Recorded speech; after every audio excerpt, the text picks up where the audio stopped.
morning, everyone, and welcome to CertiPay's Coffee Break series. This is number 20 of the year. Today, we're going to be talking about the vaccine mandate, which has everybody on the edge of their seat. And I am your host, Rachel Camella, with the CertiPay HR team, and I'm here with our moderator, the fabulous Janet Lang, on our HR team. And on behalf of all of CertiPay, we would like to welcome you to Coffee Break. And today I am drinking a Colombian from Temple Coffee, which I love. And of course, I also have my dark roast double espresso Americano in honor of Cindy Merkel. And Janet, do you have a coffee or tea or soda? I do. I have a organic dark roast. That's all I know about it. It's just delicious. Oh, perfect.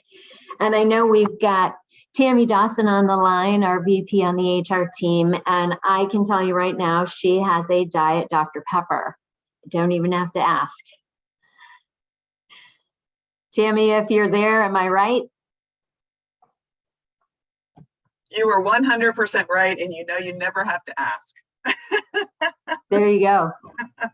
Creature of Okay, habit. guys, let's dig in today. Again, Janet is going to be moderating that chat box. I'm sure Tammy will be as well. So please, we welcome your comments and questions. Feel free to add them into that chat box. We will take good care of you today. And let's dig right in. This is a topic that has a lot of people talking, and for good reason, because there are a lot of things to think about here. So for the conversation, we're going to talk about the vaccine mask mandate. What does that mean? What does it look like? How do you prepare? Federal guidelines, state guidelines. What does OSHA say? What does EMS mean? Or ETS? So don't worry about any of these things right now. Let's just have the conversation. How does that sound? Is everybody with me? Let's go. Okay, so first of all, we had the vaccine mandate come down the pipe in September. And basically the statement was, let's get everybody vaccinated here. And we kind of said businesses with over 100 employees will be obligated to have all employees vaccinated.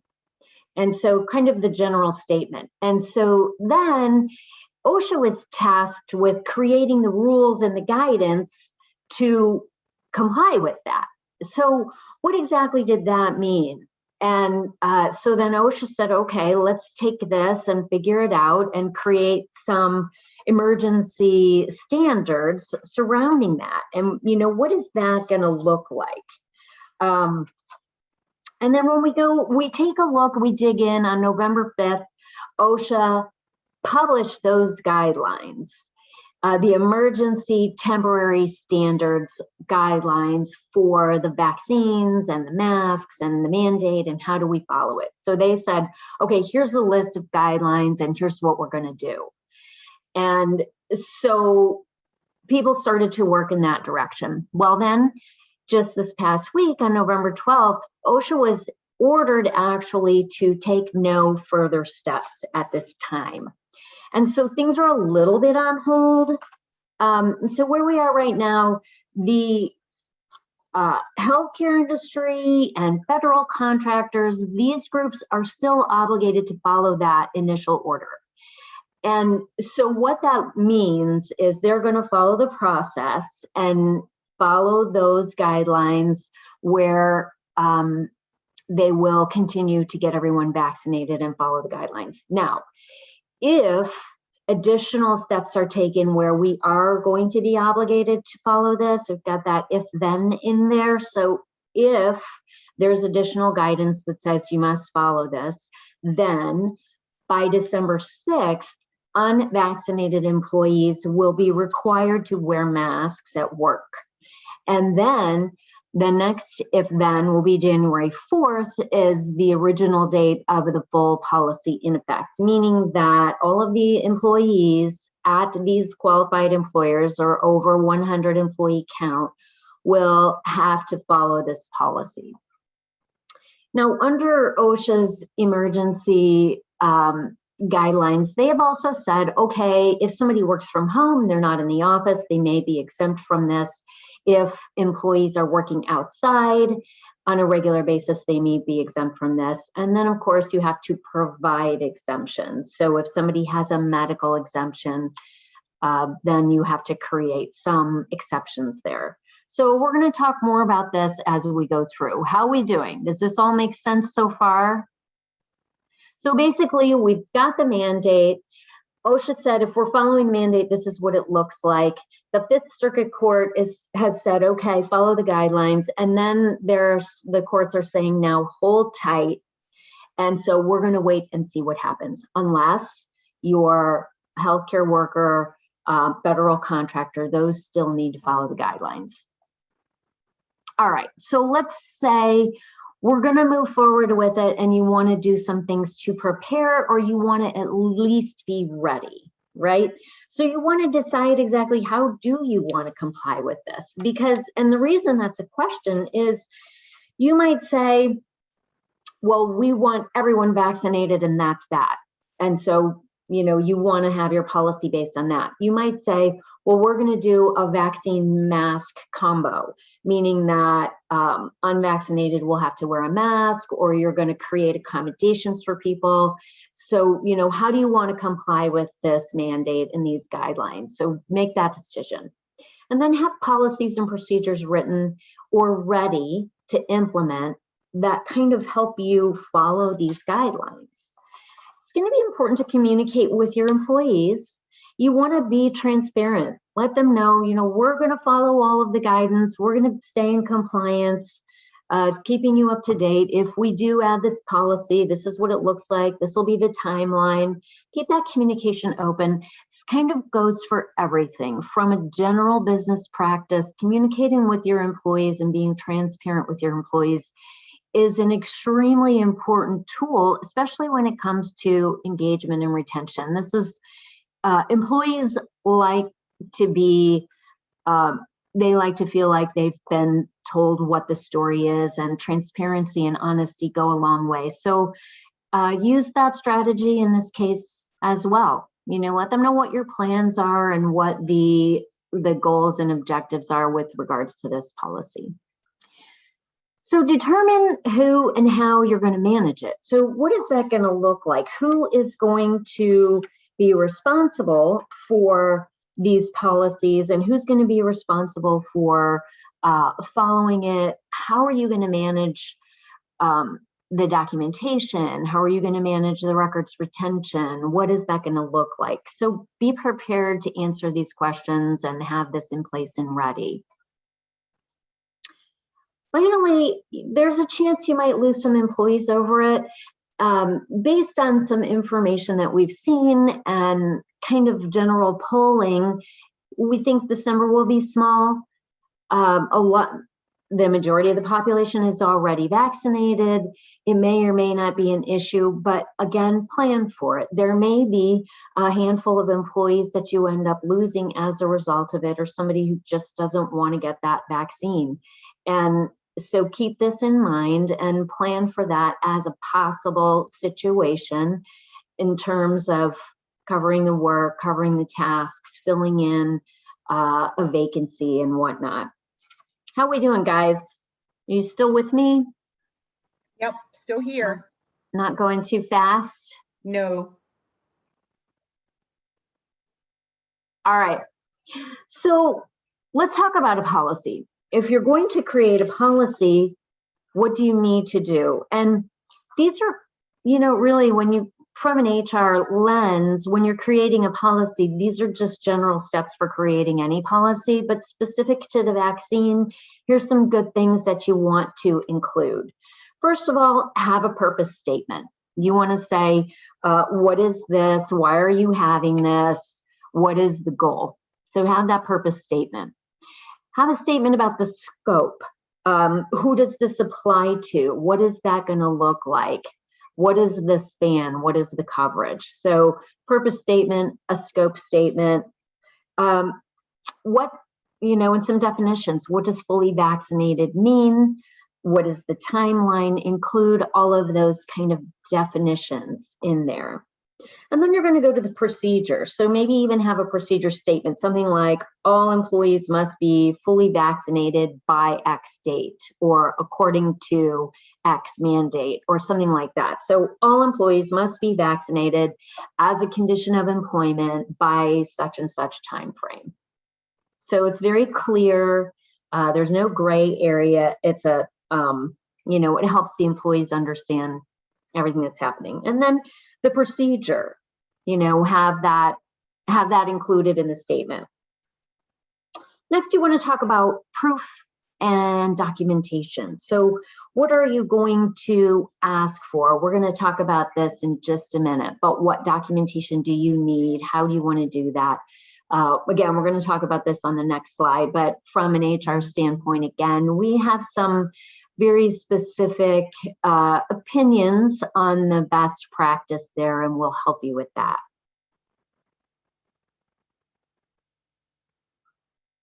So next, you want to have a statement about what's going to happen to a non-vaccinated group, or are you offering that? So is there going to be a combination mask requirement for non-vaccinated if you're allowing that?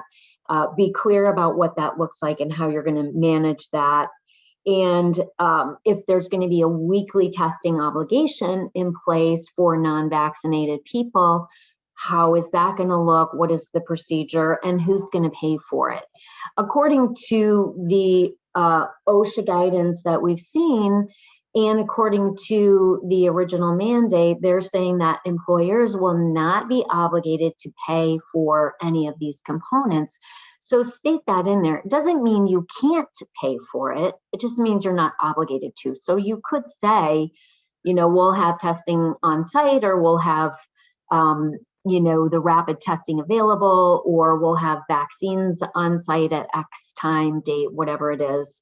But be clear about that and have it in your policy. And if you're not paying for it, also, state that. This will be, especially if it's the regular testing, at the employee's expense. Might be some language you add in there. Hey, Rachel. Yeah. We have a question from Dana, and that is, how is OSHA going to determine the 100 plus employee count? So, and it's literally going to be one. It doesn't matter if they're a part-time employee, a full-time employee, they can't, and it doesn't matter whether there's separate locations, they count all of them inclusively. So you could have them spread out, you could have part-timers, but you need to count every head. Right. And so, a lot of us are used to the ACA reporting where you have an FTE or a full-time equivalent. So your two part-timers count as one. But in this, so far, the guidance that we have is one person, whether they work 2 hours or 40. So keeping that in mind. And then the ownership is 51%. So if you have divisions but shared ownership, then they're going to take all of the employees and add them together. So be mindful of that again. So somebody who may think, oh, we're in the clear because we have mostly part-time employees and we're spread out with different ownership, you want to be mindful of that and look at those numbers. And I see there's a question from Becky about seasonal employees, and it will be averaged. So if you reach that 100 threshold as an average, then that you would be obligated to follow that. Those are good questions and important ones. And again, prepare just in case, and that way you're ready either way. Okay, so continuing on, how you're going to manage that non-vax group, and then moving to time off. So, Rach, can we step back once? Dana wanted to clarify, what do you mean by average? So if you have with seasonal employees, I think we're going to get some more guidance on that, because right now the language is average over the year. However, I suspect it will be broken down into 90-day windows. So if you have at any point in the year an average that reaches 100, so if during your season you have 100 people, then you will be obligated to follow this. Again, we're waiting on more guidance on that. So I would say if you at any point in the year reach 100 employees for any length of time, then plan on that. And we don't know what that's going to look like in terms of fees or failing that count test. There's a lot of information we're waiting on. So these are excellent questions, and now's the right time to ask them, because that will help us pay attention to the guidance that comes down the line. Did I answer it?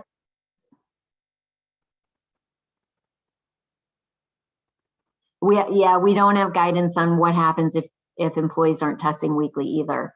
Again, just stay tuned, and we will be watching closely to see what kind of things come through. Thanks, Sean. That's a good one. Okay, so there are time off requirements written into the guidance. So if somebody needs time off to go get a vaccine or recover from a vaccine, or if they've got some adverse reactions, then we have some time off requirements. So you want to have that statement in your policy as well. And in terms of a new hire statement as a condition of employment, so maybe you have a statement that says all new employees are obligated to follow this policy and all conditions listed in it, something like that. Just a statement about the new hires and vaccination being a condition of employment.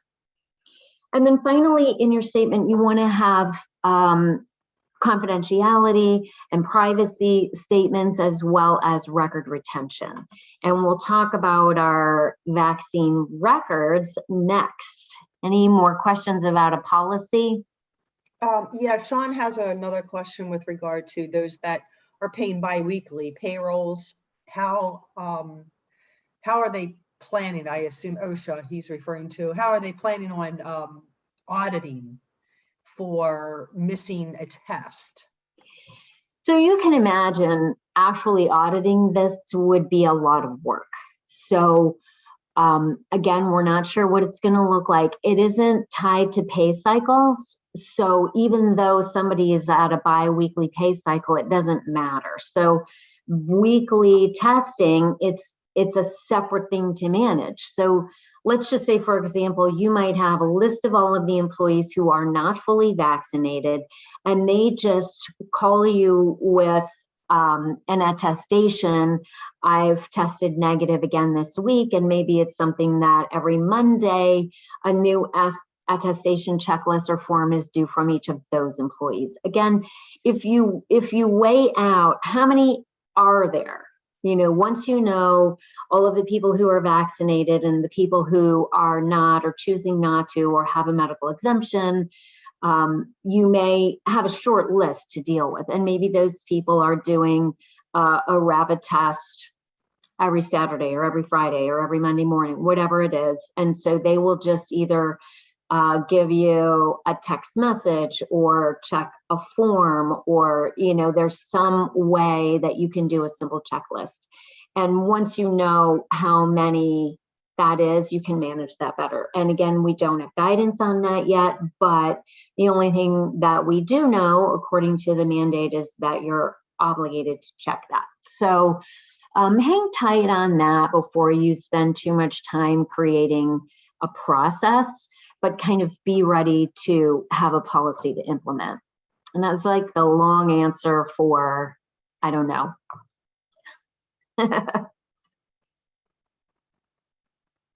That's right. So if you guys can see what Janet just wrote, there's no direction or guidance on that from OSHA. So it's kind of a, every business for yourself in terms of mandating that or tracking that. And again, it may not be that many people. Once you know how many people you need to touch base with weekly, it may not be that many. And it may be as simple as, I went, here's my negative. But stay tuned, we'll get more guidance on that.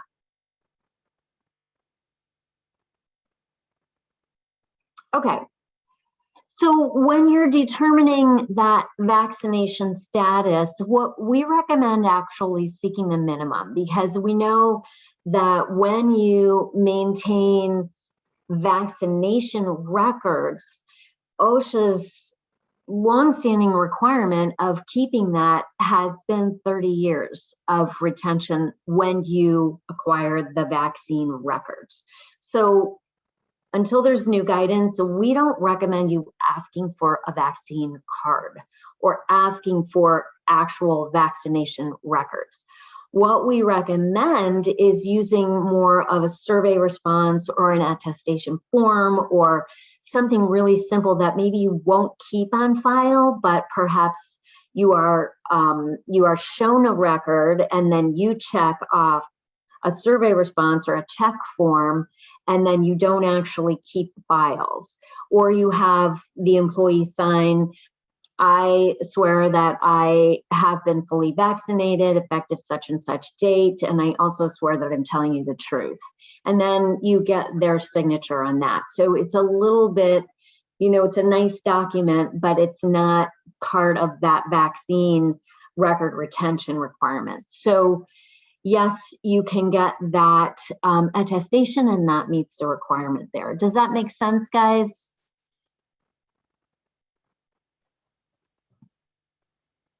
And we recommend, keeping that simple and the bare minimum. That's your best angle there. And even if you may be an employer who's decided to require vaccines for all of your employees anyway, regardless of size and regardless of the mandate. So this is all good advice for you as a business owner if you decide to do that either way. Have a nice policy in place, follow your own policy, get the minimum. Attestation forms work great. We can even help you with that if you need something. We have some nice sample forms that you can use, and keep that minimum. Having a policy is always a good protection. So really at this point, of course, encourage people to follow the guidelines and encourage rather than maybe make it a mandate until we have more information, but be prepared. Get yourself ready just in case. And we are watching closely for updates. You too, watch for the updates, but we will keep you informed and up to date as we know more information.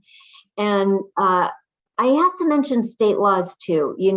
This is federal guidance that's coming down and regulated on a federal level, but there are a lot of varying views in different states. So pay attention to your state laws as well. And I know this can also be confusing because, when it comes to let's say minimum wage, for example, that the federal minimum wage could be a lower number and your state's minimum wage might be higher. You have to pay whichever number is higher. So in this case, it's a little hard to say which one you have to follow because both are important and you can't say one is better for the employee than the other. Whereas like minimum wage, whatever is best for the employee is the level you have to follow. And in this guidance, we're kind of in this neutral place where you've got federal guidelines and then state guidelines that may be different. So we want to pay close attention to all of these guidelines and then listen to the guidance that comes from OSHA and, see how things level out.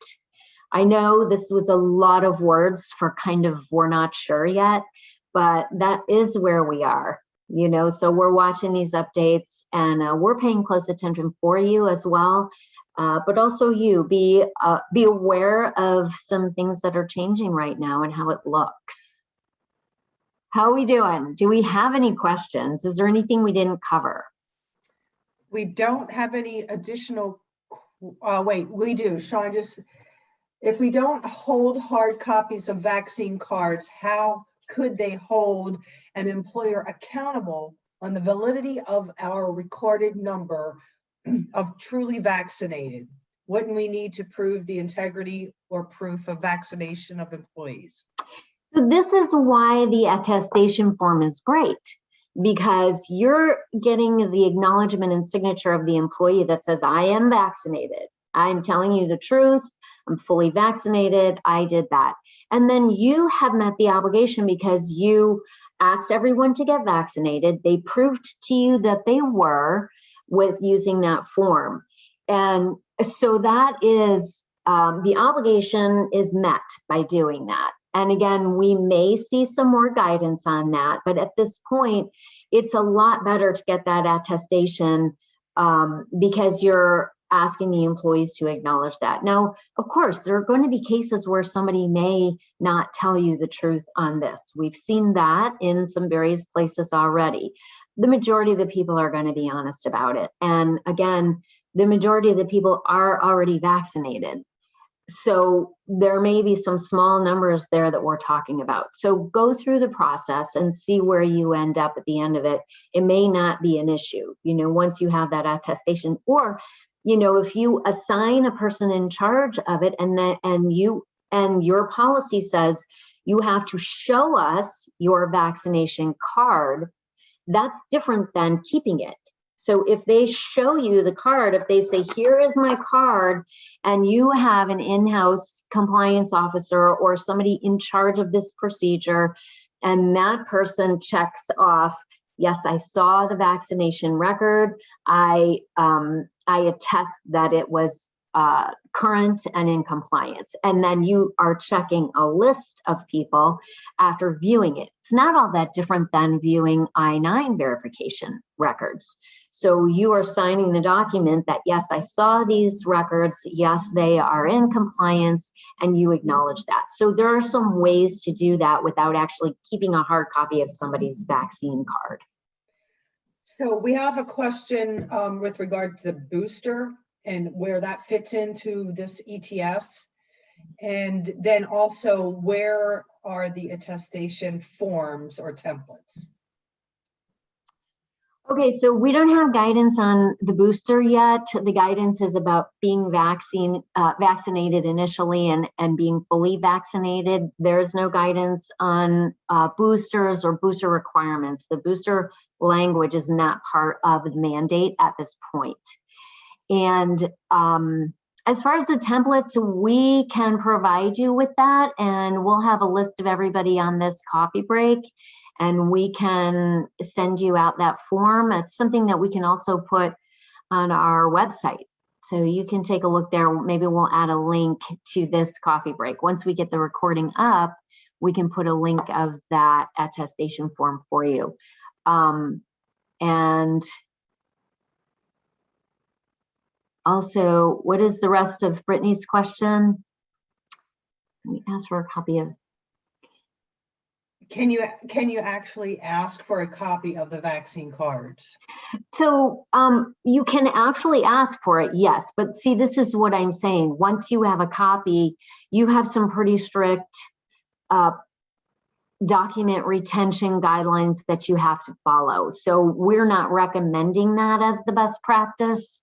The best practice really might be to view the vaccine record and not keep it, and then just check off the list that that employee is fully vaccinated, or ask them to sign an attestation form. So it's a better practice to get the acknowledgement that the person is vaccinated without keeping their record. The next question is regarding whether an employee provides falsification of information. And I think that really is, they're wanting to know what the penalty or punishment could be. And I would equate that to falsification of a company document, and it'd be a termination. Yeah, I mean, this is dishonesty. And so there's a couple of places. Number one, hopefully you do have an employee handbook in place that will have a code of conduct about being honest, a statement in your code of conduct. But in addition, the attestation form, again, another great tool for this, because it says on there, I swear I'm telling you the truth. And so not only are you getting the acknowledgement for that, but it also, they're signing, I've told you the truth about my vaccine status. Now, another place that you want to put this is in your vaccine policy. So you want to put a statement in your policy that says what happens if they are dishonest about it. So you would have a statement about what happens if they don't comply with your policy. There could be disciplinary action up to and including termination. So if you want to include that language in your policy, that the expectation is they're telling you the truth, and this is a condition of employment. If this condition is not met, then they can be terminated, or you can take disciplinary action, or you might have X amount of time to get in compliance. But put in your policy what will happen if they are not honest or if they do not comply with the policy.